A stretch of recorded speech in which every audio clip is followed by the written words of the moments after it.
Olá.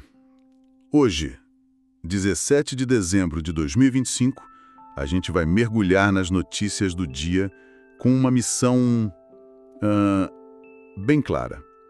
Entender como os acontecimentos de hoje testam a capacidade do Estado brasileiro de gerenciar crises complexas e muitas vezes simultâneas. Vamos analisar tudo com aquele filtro, sabe? Aquele de relevância para concursos de alto nível, buscando o que tem mais probabilidade de aparecer em prova. A nossa análise vai passar por geopolítica, economia e administração pública e, claro, direitos fundamentais. A pergunta que fica é: o Estado está dando conta do recado? Vamos começar pelo cenário internacional, que, olha, está bastante agitado. Sem dúvida. E o primeiro ponto de tensão já nos coloca diante de um dilema. Um dilema geopolítico e de direito internacional gravíssimo. Exato. A notícia principal é que Donald Trump ordenou um bloqueio total naval e aéreo a petroleiros que entram e saem da Venezuela. Caracas, claro, reagiu na hora, chamando a medida de ameaça grotesca. Isso me parece escalar a situação de um jeito que vai muito além das sanções que a gente já via. Completamente. E o primeiro ponto de atenção, que é cara de prova, é que essa medida não surge do nada. Ela acontece só uma semana depois de os Estados Unidos terem apreendido um navio petroleiro na costa venezuelana. Então, assim, existe uma escalada bem clara. O ponto conceitual aqui, que é crucial, é a diferença entre o que vinha acontecendo e o que está acontecendo agora. Certo. Vamos destrinchar isso. Sanções econômicas, por mais duras que sejam, operam no campo comercial financeiro. Um bloqueio naval e aéreo, por outro lado, soa como um ato militar. É essa a distinção fundamental. Exatamente essa. Um bloqueio é um ato de força. Ele, assim, flerta com a definição de ato de guerra pelo direito internacional. Ele impede fisicamente o trânsito, sabe? Viola a soberania de um Estado de uma maneira muito mais direta, muito mais agressiva. Sanções visam asfixiar a economia. Um bloqueio visa isolar o país fisicamente. É um cerco, na prática. E para o Brasil? Para o Brasil, as consequências são múltiplas e imediatas. Imagino que a primeira, mais óbvia, seja a fronteira em Roraima. Uma crise humanitária que já é super complexa pode se agravar exponencialmente. Isso vai exigir uma capacidade de acolhimento e segurança que, convenhamos, já está no limite. Perfeitamente colocado. A pressão sobre os serviços públicos e a segurança em Roraima seria imensa. Mas tem outras duas camadas de desafio para o Estado brasileiro. A segunda é a diplomática. O Itamaraty vai ser pressionado a ter uma posição clara, vai ser de neutralidade, mediação, vai condenar? E cada escolha tem um custo político alto, né? Altíssimo. E a terceira camada é a da defesa. Ter uma operação militar de uma superpotência acontecendo na nossa fronteira norte é uma questão de segurança nacional. Exige monitoramento, prontidão das nossas forças armadas. É um teste de estresse simultâneo para assistência social, para diplomacia e para a defesa. E essa tensão toda na nossa fronteira não é o único fronte diplomático complicado para o Brasil. Mudando de continente, lá do outro lado do Atlântico, a novela do acordo Mercosul-União Europeia ganhou mais um capítulo. Um que também testa nossa capacidade de negociação. O que aconteceu exatamente? Então, o Parlamento Europeu deu um passo decisivo. Eles aprovaram a inclusão de salvaguardas, tanto ambientais quanto comerciais, no texto do acordo. Salvaguardas. Na prática, são mecanismos que permitem aos europeus suspender ou reduzir a importação de produtos do Mercosul, tipo carne, soja, commodities em geral. Se eles acharem que tem algum prejuízo. Exato. Se considerarem que há prejuízo para os produtores locais deles ou descumprimento de metas ambientais. Mas, olhando do ponto de vista europeu, isso não pode ser visto como uma forma legítima de proteger seus agricultores, o meio ambiente, seguindo a pressão da própria opinião pública de lá? Ou é só protecionismo disfarçado? Essa é a pergunta de $1 milhão, né? É o que define o impasse de mais de 20 anos. A Europa argumenta que são mecanismos de proteção legítimos. Já o Mercosul, principalmente Brasil e Argentina, enxergam como barreiras protecionistas. Barreiras que anulam a nossa principal vantagem no acordo, que é vender para o agronegócio deles. Pois é, O que as fontes indicam é que o presidente Lula está em contato direto com líderes como Macron, da França, e a Meloni, da Itália. Que são os maiores defensores do protecionismo agrícola. Justamente. É uma tentativa de destravar na política o que a burocracia travou. É um teste para a capacidade da diplomacia presidencial superar esses interesses econômicos tão arraigados. E essa discussão sobre regulação, acordos internacionais, nos leva direto para um problema doméstico. Um que também testa a capacidade do Estado, mas como poder concedente, como regulador. Fala do caso da Enel em São Paulo. O governo do Estado, a Prefeitura e o Ministério de Minas e Energia anunciaram que vão pedir juntos um rompimento do contrato. Esse caso é um estudo perfeito para quem estuda direito administrativo. É um prato cheio. A causa é notória, falhas reiteradas, graves, na prestação de um serviço público essencial, que é a energia elétrica. Os apagões que afetaram milhões de pessoas. Exato. E o que torna esse caso particularmente interessante é a articulação dos 3 níveis da federação. Você tem União, Estado e município contra a concessionária. Essa união de forças é o que mais chama atenção. Geralmente a gente vê um jogo de empurra-empurra, né? Essa ação coordenada pode sinalizar uma mudança de postura do poder público, talvez mais enérgico na fiscalização. Ou é só um caso isolado, uma resposta à pressão da mídia? Provavelmente um pouco dos dois. A pressão da opinião pública foi sem dúvida o catalisador. Mas a ação conjunta dá um peso político imenso ao processo. Agora, juridicamente, quem conduz tudo e bate o martelo é a agência reguladora, a ANEEL. E aí entram os conceitos de prova. O processo em questão é o de caducidade do contrato de concessão. Que, em termos bem simples, é a demissão por justa causa da empresa, por descumprimento grave das obrigações, certo? Exatamente. É a extinção do contrato por culpa da concessionária.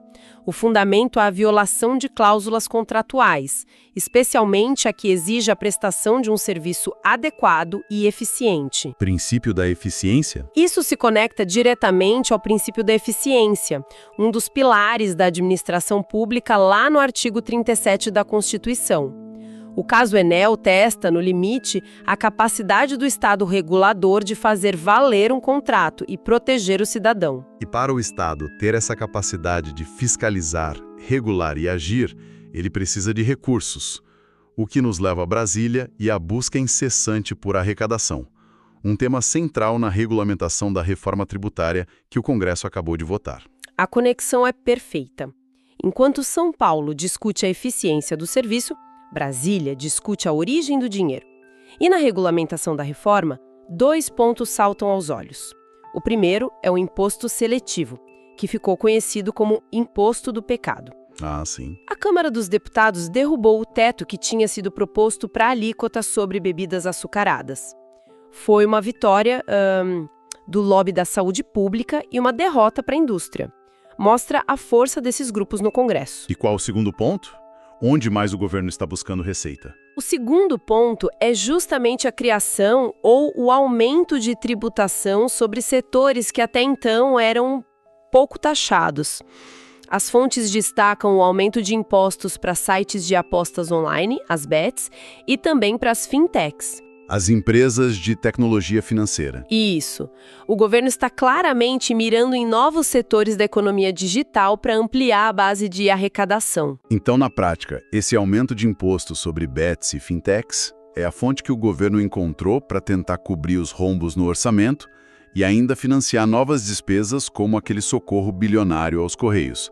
Parece o clássico descobrir um santo para cobrir outro. É a mais pura tradução do dilema fiscal brasileiro. Logo depois da votação, o ministro Haddad afirmou que o orçamento de 2026 vai precisar de 20 bilhões de reais em receitas extras para fechar. A reforma tributária é a principal ferramenta para isso. Mas, ao mesmo tempo, a pressão por gastos não para, como no caso dos Correios, que demandariam uns 12 bilhões. É a capacidade de gestão fiscal do Estado sendo testada, sabe? Equilibrar a necessidade de arrecadar, de cumprir as metas do novo arcabouço com as demandas políticas por mais despesas. Falamos da capacidade do Estado de agir no exterior, de regular a economia e de se financiar. Mas talvez o teste mais fundamental seja sua capacidade de garantir os direitos da própria Constituição. E a decisão do STF sobre o marco temporal, com o placar se consolidando em 4-0 contra a tese, é um exemplo maiúsculo disso. Um exemplo histórico. Para entender a dimensão disso em uma prova, é preciso dominar o que era a tese do marco temporal. De forma bem direta, ela propunha que os povos indígenas só teriam direito à demarcação das terras que estivessem fisicamente ocupando na data da promulgação da Constituição. Em 5 de outubro de 1988. Exato. Uma tese que sempre pareceu uma tentativa de legalizar um histórico de expulsões, né? Ignorando que muitas comunidades não estavam em suas terras em 88 justamente por terem sido expulsas delas. A decisão do STF, então, é mais que uma interpretação jurídica. Parece um acerto de contas histórico. É exatamente essa a leitura. O fundamento da decisão do Supremo é o artigo 231 da Constituição, que reconhece aos indígenas os direitos originários sobre as terras que tradicionalmente ocupam. A palavra-chave aqui, que a banca examinadora adora, é originários. Certo. Direitos originários são aqueles que existem antes da própria formação do Estado. Eles não foram criados pela Constituição, foram apenas reconhecidos por ela. Portanto, não podem ser limitados por um marco de tempo. A decisão reafirma a capacidade do Estado, através do Judiciário, de proteger direitos fundamentais de minorias contra interesses econômicos poderosos. E essa defesa da Constituição pelo STF continua sendo testada na resposta aos atos golpistas de 8 de janeiro. As fontes de hoje reportam a condenação de mais 5 réus. Mas, ao mesmo tempo, no Senado, avança um projeto de lei que parece ir na contramão, o chamado PL da dosimetria, que foi duramente criticado pelo ministro Alexandre de Moraes. Aqui a gente tem a ilustração perfeita da teoria dos freios e contrapesos, aos checks and balances, em pleno funcionamento, e gerando uma tensão evidente entre os poderes. Parece um cabo de guerra. De um lado, o judiciário aplica as regras com rigor contra os condenados. Do outro, o legislativo parece estar tentando mudar essas mesmas regras. Isso é coincidência ou uma reação direta do Congresso? É difícil não interpretar como uma reação. O PL da dosimetria propõe alterações nas regras de cálculo das penas, estabelecendo critérios mais rígidos para a fixação da pena base. Críticos como o próprio ministro Moraes argumentam que, embora a intenção declarada seja dar mais objetividade, o efeito prático poderia ser o abrandamento de penas futuras. Incluindo para os crimes contra o Estado Democrático de Direito? Exatamente. A fala do Moraes de que o projeto representa um flerte contra a democracia é muito forte. Então, temos a capacidade de punição do Estado sendo exercida pelo Judiciário, enquanto a capacidade de legislar sobre essa punição, do Legislativo, parece apontar para outro caminho. Isso cria uma insegurança jurídica enorme, não? Exato. Ilustra a tensão inerente a uma democracia. O Judiciário age com as leis que tem. O Legislativo, por sua vez, tem a prerrogativa de mudar essas leis. O debate que se coloca sobre a motivação e o timing dessa mudança. É um cenário complexo, com implicações profundas, perfeito para uma questão discursiva que exige essa análise sobre a separação e a harmonia entre os poderes. Para amarrar nossa conversa, eu gostaria de deixar uma reflexão. O que a gente viu hoje em todas as notícias foi o Estado brasileiro sendo convocado a agir em múltiplas frentes e com urgência. Como mediador geopolítico na Venezuela, como negociador em Bruxelas, como regulador contra a Enel, como gestor fiscal em busca de receitas e como guardião da Constituição na proteção de direitos e da própria democracia. A questão para refletir é: qual o limite da capacidade estatal para gerenciar tantas crises complexas e simultâneas, da Amazônia ao cálculo de uma pena, da conta de luz à diplomacia global? Como fazer tudo isso sem perder a eficácia e, principalmente, o foco no cidadão?